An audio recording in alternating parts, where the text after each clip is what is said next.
We are here visiting with Moises Gonzales, an assistant professor in the Community and Regional Planning Program at the University of New Mexico.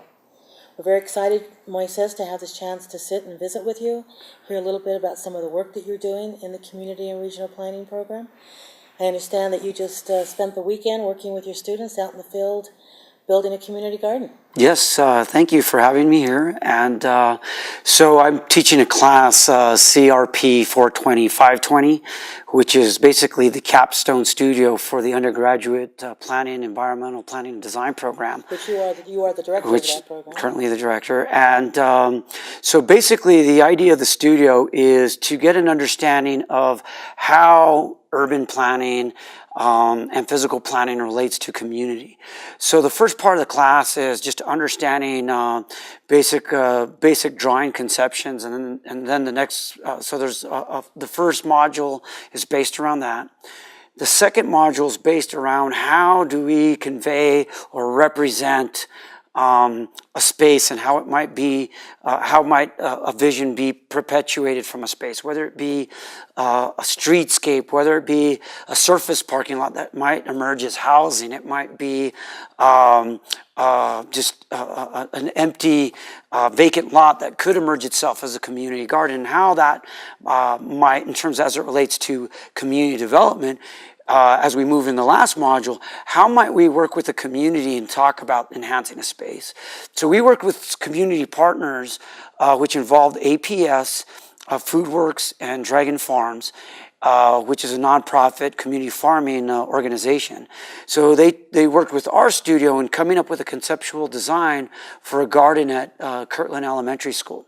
So what our students did is we met with the community, we had a community workshop, we took the ideas that the community had about the garden, we worked with the other nonprofits involved, we came up with a conceptual design, we went back to the community, we presented it, then we presented a budget, which we had basically to construct this garden around $1,500, which included an outdoor classroom for instruction. So over a period of 4 weeks, we went on through this process and we finalized the design. In the last couple of weeks, we were pretty much building modules of planter boxes. And over this last weekend, we actually installed the garden. So we installed the outdoor classroom, the trellises, the pathway. The garden actually has an ADA accessible pathway. So we learned about, how the role of public space and accessibility to all populations. We're pretty excited that the garden's going to go through an opening. So it's not just an abstract project about the role of how projects work in the community, but students were able to basically think of the longevity. What is the role of this garden? How can it relate to the purpose of the garden, which is to actually teach healthy nutrition and healthy lifestyle, and how is eating healthy a part of that, and how can that be catalyst for other projects? So whether it be pathways, addressing community health issues that the Southeast Heights communities are involved, and really curtails the other work that the Community and Regional Planning Program has done around community capacity building and building healthy communities and revitalization. So I think it's all these projects relate to a number of other projects that faculty have worked on, such as Claudia, yourself, myself, and other faculty members. It was so exciting over the semester to see not only the students' capacity build, but then to see the particulars of this project develop. And I noticed there was a mobile kitchen that was part of this project. And the women are the ones... The women's are the ones, the women in the classroom were the ones who welded. So, yes. And they were in the Fab Lab welding? They were in the Fab Lab. Some of the men in studio were out shopping for parts. But I think the great thing that I think emerged is this idea that as a class, we all have an equal role. We all have it's on us as a class, but also representing the Community and Regional Planning Program in our dedication to community. So the commitment by the students to each other and the accountability of each other was part of the process, but also the role of each individual. So it was great to see. Another component it was great to see the students be innovative in terms of the budget, but also see their role and how they have to be accountable, putting theory into practice in community development.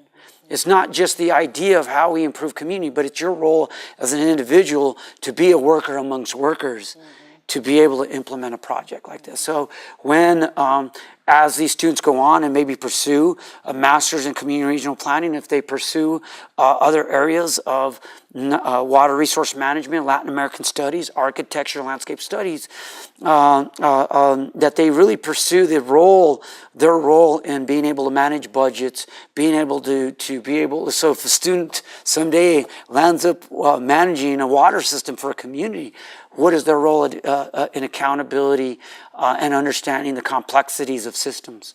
Very nice, very nice. Now, you also teach the Advanced Planning Studio. Yes. Along with Professor Emil Paria. Yes. So, and that's the same kind of concept where it's a capstone course, yes. It's a culmination of a lot of work. Maybe you can talk a little bit about the studio and some of the projects you've done in the studio. So to talk a little bit about Advanced Planning Studio, Advanced Planning Studio fits within the master's program, which is our professional planning program. And so with that, we have certain elements that need to be met in terms of learning outcomes. So based on the program, we have early on, we have theory, we have research methods, we have courses on communication, we have courses on foundations of community planning, foundations of physical planning. So what Advanced Planning Studio does is it basically pulls all the things that a student has learned in the first year of the master's program and apply it to an actual community planning project, a project that a professional planner would take on, whether in the role of community development, natural resources, or physical planning. So given that, we run it pretty much like a clinic. We work in the studio together, addressing a problem that's brought to us by a community client. It could be a housing organization. It could be a nonprofit organization. It could be a lot of local governments hire us. So for example, the last few studios that we embarked on was one of the studios that we did for, again, Southeast Heights Health Coalition was around the revitalization of the International District. This area in particular had this label that was placed on it by the media, the war zone, which is the largest immigrant district in Albuquerque. So a lot of community members said, hey, we want to change the identity. We want to change the label of this community, and we want to actually revitalize our neighborhood from the ground up. So what we did was working with actually building on some previous projects that with Professor Claudia Isaac was to be able to on some capacity building initiatives that she worked on. So we were able to bring in a studio to be able to run the community through a community sector planning process, a revitalization process, to be able to talk to the language of revitalization and the kind of code that we often speak in the language of planners, but build the capacity of the community. So this whole studio basically built an inventory of revitalization on the terms of the community.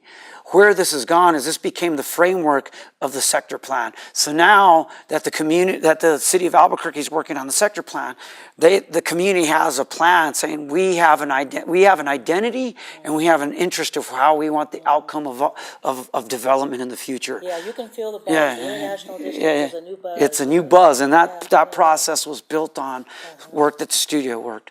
A couple new efforts was we worked on a corridor plan for the Bernalillo County, which has some Tiger grant money, which is transportation investment monies.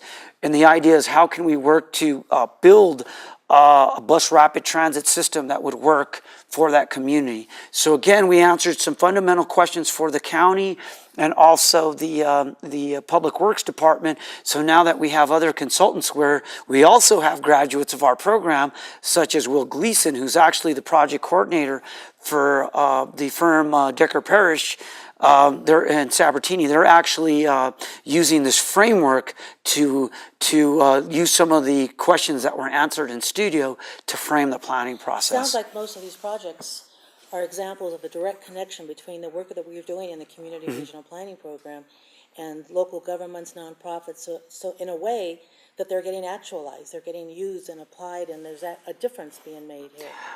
One of the things that I can attest as a graduate of the Master's in Community Regional Planning program myself is in terms of the faculty that we have that are committed to critical thinking around problem solving in the context of social complexities and most important, social equity and environmental equity. In terms of how do we build, how do we work as professionals within, so it's this idea of how do we understand the issues of political economy, of governance, and how do we respect governance of indigenous people? How do we take that and advocate on behalf of disenfranchised communities, and how do we work to empower these communities through the aspect of actual practice? Didn't your studio also just win an award from the, was it the county or the city? City of Santa Fe awarded the Advanced Planning Studio from this last fall semester session. We did a corridor study for the airport road, again, a Latino immigrant emerging community district in the city of Santa Fe. I want to say, rather than saying, how do we ignore this district, but how do we make this part of our cultural fabric and actually look at it as an emerging cultural district for revitalization and economic development. So I think the city of Santa Fe was really happy to see that we worked with the community. We worked with organizers such as Miguel Acosta on the ground that are doing organizing on the ground. So we didn't come in and say, hey, we want to do this plan. We actually connected to community organizers, understanding, had a number of community meetings, and actually with these conversations, facilitating these conversations, actually the city of Santa Fe can actually look at, again, the identity and rebrand this neighborhood as a way of not something that we're putting down as an immigrant district that with undocumented workers, but actually a way of saying, hey, there's some interesting cultural things going on here. Maybe we embrace the food carts and make it into a market. How do we embrace the type of informal economy and formalize into a vibrant new district of Santa Fe? So we were happy that the city of Santa Fe acknowledged that. Great stuff. Sounds like mentorship is really an important part of your teaching and a part of your pedagogy, how you approach working with students. It is part of my pedagogy, but to attest to the senior faculty in our department is that, mentorship comes from the senior faculty level to the junior faculty, but also from, our level as faculty to mentor, whether it's through students, asking graduate students when they're coming in the program, what are you interested? What do you want to, the problems you want to take on? And then how can we might work with through the curriculum to enhance what you want to do and how you want to engage in your research, your scholarship, but also your commitment to community. And so how can we frame that? So we have, in terms of mentorship through the Resource Center of Raza Planning, which you were the founding faculty member of. Founding student, yeah. So we look at Resource Center of Raza Planning as a community-based outreach center for the school. How do we attach to undergraduate students and graduate students, take on what they are interested in, and how do we relate that to community projects? So right now we have Aaron Chavez, who's working on research on climate change, and how's that impact community development in the physical environment. We're kind of coordinating these community garden projects. We also have Ben Wild, who's working with a group called Valle Encantado in the South Valley, where we're looking at retrofitting greenhouses to actually be able to better efficiently use greenhouses for their community-supported ag projects, or they could actually start lettuce and garlic in the winter using simple solar technology and retrofitting these cold frame greenhouses in a way where we could build efficiency and enhance the cultural identity of the South Valley around community-supported agriculture. So again, it's not So the mentorship is not, hey, this is what Teresa's interested or Moises is interested. It's taking students like Nelson Andrade, who's interested in youth entrepreneurship, who's finishing his thesis around some of the initiatives of how we create alternatives to economic development and community entrepreneurship as a challenge to youth incarceration. So I think these are, that's going to your projects that you're working on, but I think the excitement around this idea of mentorship, the resource center of Russell planning, and the conduit to research, scholarship, pedagogy, but actual community practice. And some of your research is related. Yeah, You're a former Loeb Fellow Yes. from the Harvard School of Design, and you were a Rockefeller Fellow at one point. You have a second master's in urban design, and you just finished presenting at the Urban Affairs Association conference. So maybe you can talk a little bit about some of your own research. Okay, yes, so tying back to my research is I'm very much interested in the sustainability of cities in the Southwest. And this idea that, we have climate, we're so dependent on fossil fuels. And if we look at the spatial organization of our cities, we pretty much have a lot of sprawl. Through the history of, through zoning, we've created cities that we separate the schools from our employment. We separate our areas of worship. We separate all these different uses. So we have a spatial footprint of the city where we have to drive from the west side to the east side to work. Or we have to drive somewhere else for our children to recreate or engage in sporting activities. So the idea, my research is based is how do we take areas of, like, say, Albuquerque, where we can provide infill and provide housing opportunities where we can actually create, transform surface parking lots into vibrant community centers. So the Kmart parking lot could also reemerge itself as workforce housing, as a way that could provide affordable housing. How can we create different alternatives for neighborhood schools? And you've talked about some of that as it relates to traditional kinds of way settlements. of traditional settlements. And that's another course that you teach also. Yeah, I teach a course, traditional settlements. So in this idea, it's like, how can we take the examples of northern New Mexico, the examples of the historic settlements of the South Valley, of Pueblo communities, and how can we create this cultural idea of what the Southwest used to be, and it still can be relevant today and be a framework of how we think about our cities and how we organize our places. Now, some of those human settlements that you've looked at have also been Genízaro. Yes. Not too many folks know what Genízaros are, or the importance of those settlements and how we understand even the development over time here in this region.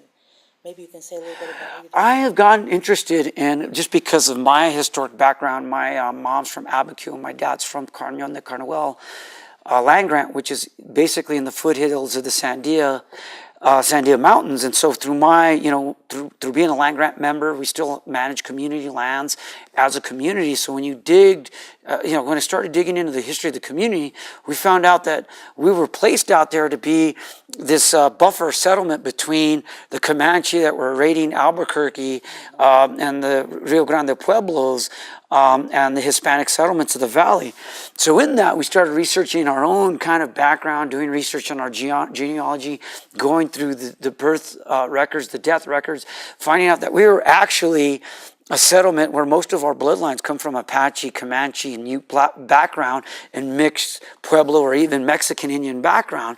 So in researching this, I started finding out and looking at history, cultural components of communities like Abiquiu, Belen, Placitas and Las Huertas, San Miguel El Fado. And once you start digging at the surface, this whole legacy within even into southern Colorado and northern New Mexico, about this vibrancy of also this layer that's not talked about isn't writing. So I'm interested in writing about how these people were engaged in their landscape.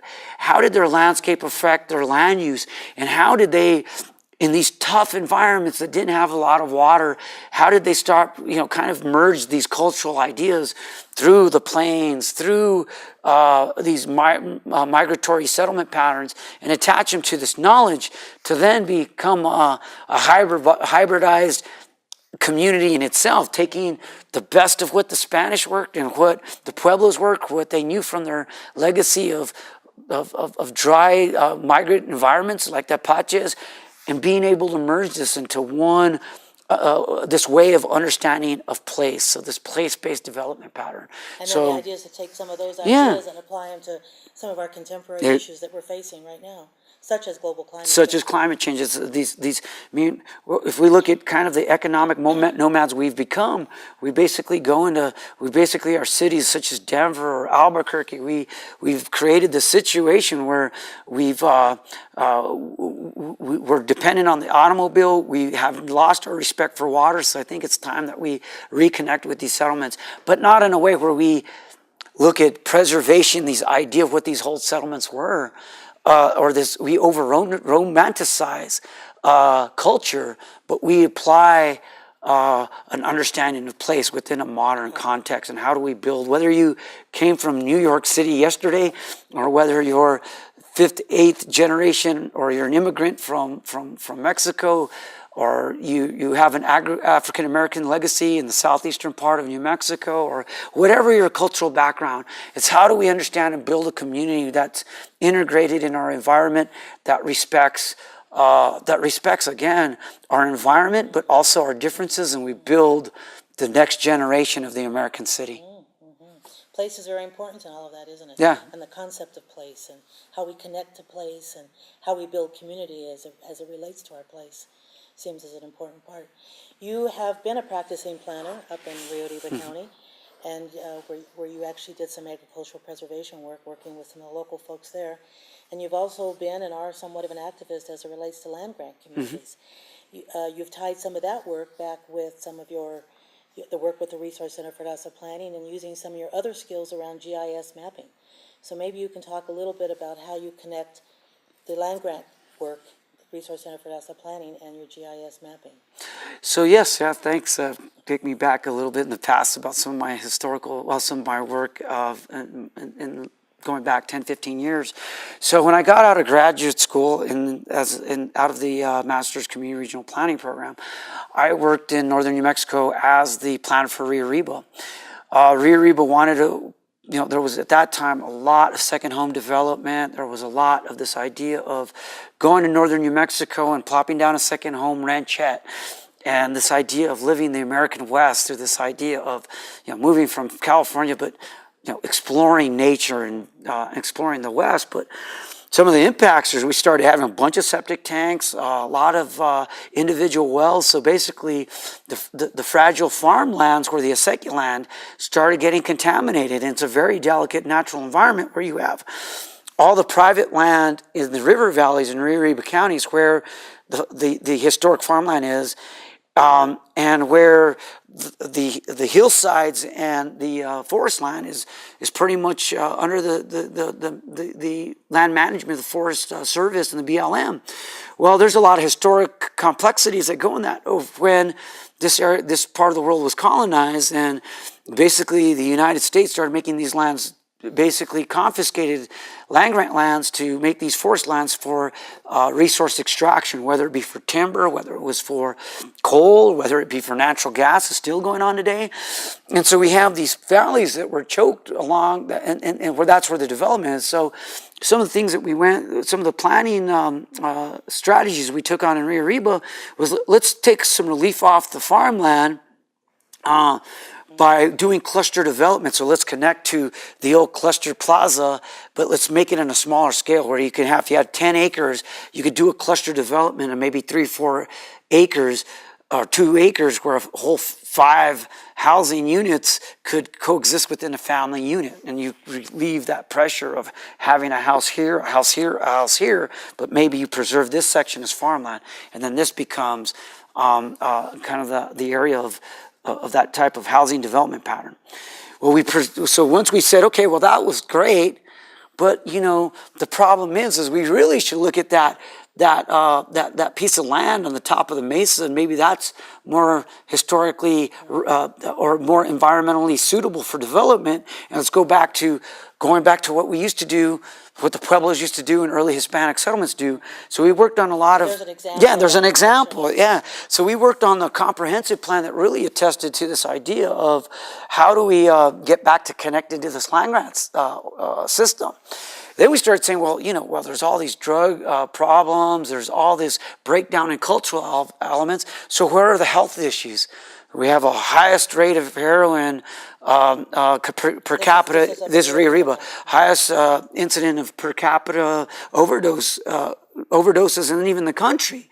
There's even books about this. So we started plugging in, healthy eating, healthy lifestyle, diabetes, and we started saying we can use the land grants and the acequias as this fundamental model of communal land systems. So then I started working with the communities, the land grant communities, found a nonprofit organization called the Mexicano Land Education and Conservation Trust. We started mapping out using GIS all these factors, all these social, cultural factors that were going into the community. We were mapping out lands, historic lands. We were mapping out groundwater contamination. We were mapping out heroin overdoses. So this idea of this critical mapping, we were able to start mapping these landscapes, these cultural landscapes, then using those to have community conversations. Then that started triggering these ideas. Hey, Forest Service, we need partnerships. We need partnerships with public health. We need partnerships with the acequias. And this idea of that we have to operate in this interdisciplinary, intercomplexity way of problem solving. So how does that relate to our work with RCRP? Is now we're integrating these through grants through the National Science Foundation, working with Dr. Jose Rivera on mapping out acequias. We're actually tying that back to our work with the International District, where we did a lot of mapping around public health. So you're seeing this whole emergence of public health planning, economic development, and rethinking these problems, and whether they transcend the urban scale or the rural scale, and even the research that you're involved with resource extraction in North Dakota. I mean, these we can transcend the community scale, the regional scale, the scale in New Mexico, the scale of the border, the international scales of governance and globalization. So, and that's one of the things that I find really intriguing about your work. Though it's very, there's so much of it is very place-based here in New Mexico, and so many of the integrated and interrelated issues, right? And then that spectrum from rural to semi-rural and more urbanized, and all the different aspects of community and of natural resource preservation and physical design. It's a great intersection of all of those things. But at the same time, I'm always really impressed with the relevance and the even further potential relevance and connection of that kind of focus and that kind of perspective and analysis and the application of tools to a global, to not only a regional scale, but even, as you say, to a global scale. So the issue of dealing, for example, with arid climates, and what are the sort of ways we can draw upon traditional communities to build more sustainable kinds of communities based on that really have implications for how we deal with some of these long-term issues that we're facing here, the economic, with all of those. So I don't know if you have any last words you want to say about the connection to the larger scale. I think I'd like to attest to the training of, my personal training of all of the faculty that are still in the program, some emeritus, such as Paul Lusk and David Hinkle. But if we look at in terms of, I think the great thing about our colleagues in community regional planning and the scholarship in community regional planning is that every colleague brings a certain a component of specialization, but also this great ability to connect these complexities from these scales. And so I've just been trained that way, and I've been lucky to have a couple fellowships to actually, how do I explore that to work that I've done in terms of work in Guatemala around sustainable forestry, or whether it's around rapid urbanization in China. I think to attest to our faculty is this ability to think of these, how the relationships of multiple complexity and critical thinking, of how do we move through, how do we problem solve on multiple scales and understand the relationship of social justice, physical environments, and natural environments. It's just, I just love the environment of scholarship that surrounds me with all the faculty. So, Well, and you've certainly brought some great skills and values and talents and experiences, but this wonderful energy that you bring, and how important it is for us in community regional planning to have you as a homeboy from here, you know, on the South Valley and the West Side, graduate of West Mesa. graduate of West Mesa. And I know you're very proud of that. Very proud of, yeah, very proud You of still that. have your family here. I have my living in family, that my area. children, yeah, and So this my is, mom, yeah. yeah, this is fantastic, Moises. So you are such a great addition to our program and such a great mentor to our students. So Thank you. Thank you. Right on. That's Moises Gonzales, Assistant Professor, Community and Regional Planning, University of New Mexico. Thank you.